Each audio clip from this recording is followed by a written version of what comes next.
She hadn't meant to follow him. CEOs weren't supposed to follow janitors through the rain after work. They were supposed to fly home in tinted SUVs, answer emails from the back seat, and forget the names of the people who emptied their trash cans. But when she saw him slip out the side entrance that night, shoulders hunched, uniform damp from a late October drizzle, something in her chest refused to settle. And so, for the first time in her career, she stepped out of the black car waiting for her and walked into the cold. Claire Whitman had built Whitman Tech from a rented co-working desk into one of Chicago's fastest-growing cybersecurity firms. At 39, she was featured in Forbes, invited to panels, praised for visionary leadership. But lately, leadership felt hollow. The company's board had been pressuring her. Cut costs, increase margins, outsource maintenance, replace the in-house cleaning staff with a cheaper third-party service. "It's just business," they'd said. Just business. Earlier that week, she'd signed the preliminary paperwork. The janitorial team, 7 people, would be gone by the end of the month. She told herself it wasn't personal. Then that afternoon, she overheard something that wouldn't leave her alone. She'd stayed late reviewing a contract when she heard laughter drifting from the hallway. It was unusual. Most employees were gone by 6.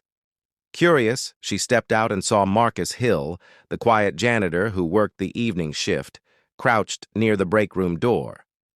He wasn't cleaning. He was helping a young software engineer, Daniel, who had spilled coffee all over his laptop bag. Marcus handed him a neatly folded towel from his cart.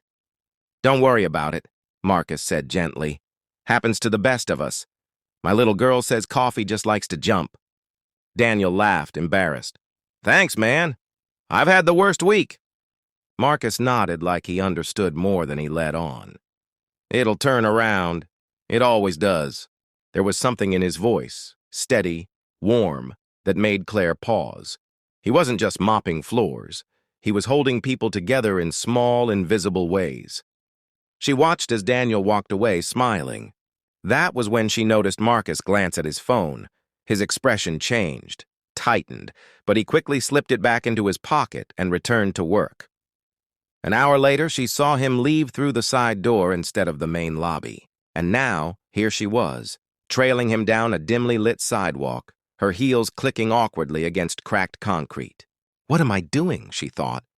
Marcus didn't get into a car. He walked 3 blocks to a bus stop, pulling his jacket closer around him. The city wind bit through Claire's tailored coat. She realized she had never once considered how far her employees traveled to get home. The bus arrived. She hesitated, then climbed on through the back door before it pulled away. Marcus sat near the front, staring out the window. They rode for 20 minutes into a neighborhood Claire rarely visited. Rows of aging brick apartments, corner stores with flickering neon signs, kids playing basketball under a streetlight. Marcus got off and walked another 2 blocks. Claire followed at a distance, guilt prickling under her skin. He stopped in front of a modest apartment building. The paint peeled near the entrance. One of the stairwell lights flickered. She expected him to go inside. Instead, he turned the corner and walked toward the small community center across the street. The sign out front read, "After-school program. Volunteers welcome." Claire slowed. Marcus pushed open the door and stepped inside. She waited 30 seconds, heart pounding, then followed. The smell of spaghetti and tomato sauce filled the air. In the main room, a dozen children sat at folding tables with homework spread out before them. A tired-looking woman stirred a large pot near a makeshift kitchen counter. And there was Marcus, no longer hunched or quiet.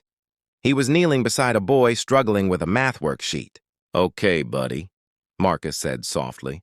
"Let's break it down. You're not bad at math. You just haven't had someone explain it your way yet." The boy sniffed. "Mom says we can't afford a tutor." Marcus smiled. "Good thing you've got me." Claire felt something twist inside her. The woman by the stove looked up and caught sight of Claire lingering near the door. "Can I help you?" she asked, wary but polite. Claire swallowed. "I was just looking for someone." Marcus turned at the sound of her voice. For a moment, confusion flickered across his face. Then recognition. "Ms. Whitman?" The room fell quiet. Claire suddenly felt ridiculous in her tailored coat and silk blouse. "I'm sorry," she said quickly. "I didn't mean to intrude." Marcus stood, wiping his hands on his worn uniform pants. "Is everything okay at the office?" She glanced around the room. Cracked linoleum floors, folding chairs, kids whose sneakers had seen better days. "You volunteer here?" she asked. He hesitated, then nodded. "Most nights?" The woman by the stove spoke gently. "Marcus has been helping these kids for 3 years. Math, reading, sometimes just listening." A little girl ran up and grabbed his hand. "Are you staying for dinner?" He squeezed her fingers. "Wouldn't miss it." Claire felt the weight of the termination paperwork in her briefcase like a brick. "Why?" she blurted out. Marcus blinked. "Why what?" "You work all day, you clean our entire building, then you come here. Why?" He looked at the children, then back at her. "Because someone did it for me," he said simply. "When my wife passed, I didn't know how I was going to raise my daughter alone. We didn't have much.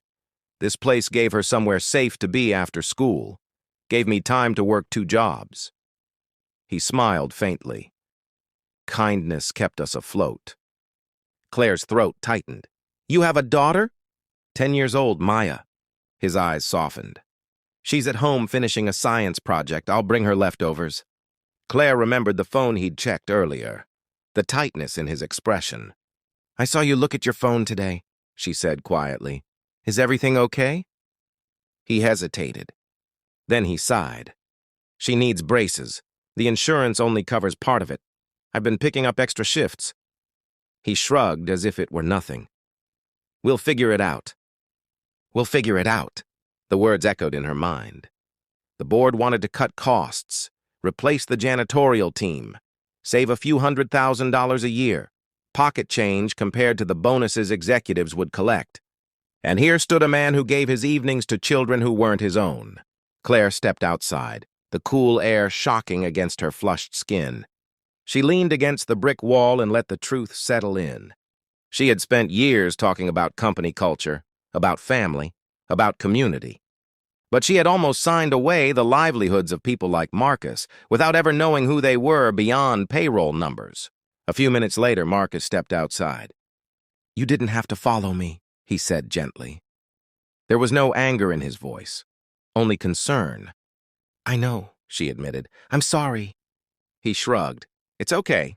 She looked at him, really looked at him, for the first time. "Marcus, if the company replaced the cleaning staff with a third-party service, what would that mean for you?" His jaw tightened just slightly. "It would mean finding another job," he said carefully. "Maybe 2. He met her eyes. "But I'd manage. My daughter comes first." That did it. Claire felt something crack open inside her, something pride had kept sealed.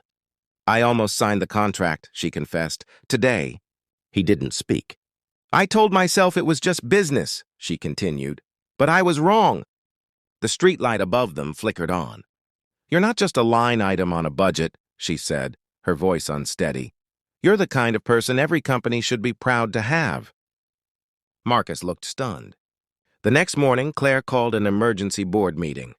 There were protests, arguments, charts projected onto glass walls. "Do you know what this decision will cost us?" one board member snapped. "Yes," Claire said calmly. "And I know what it will cost us if we don't." She proposed something radical. Instead of outsourcing, Whitman Tech would expand its community outreach program.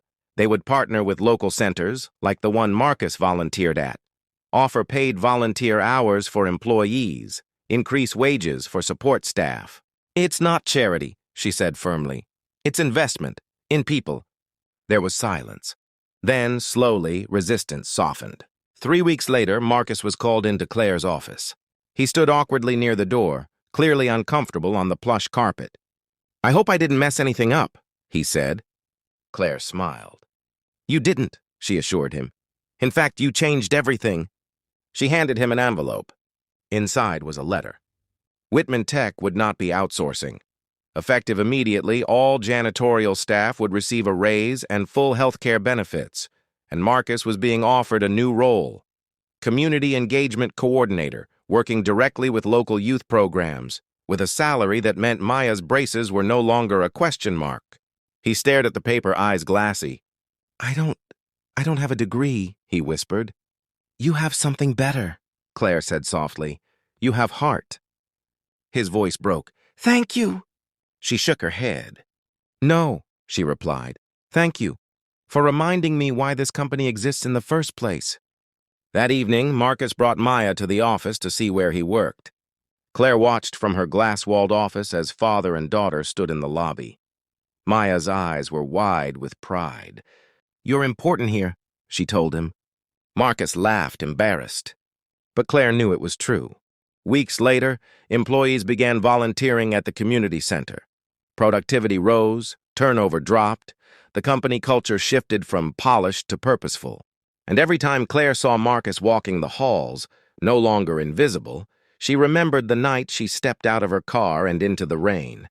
Sometimes the most powerful leaders aren't the ones in corner offices. Sometimes they're the ones who mop the floors, stay late, and quietly change the world one child at a time. And sometimes all it takes to transform a company, or a life, is the courage to follow kindness when it calls.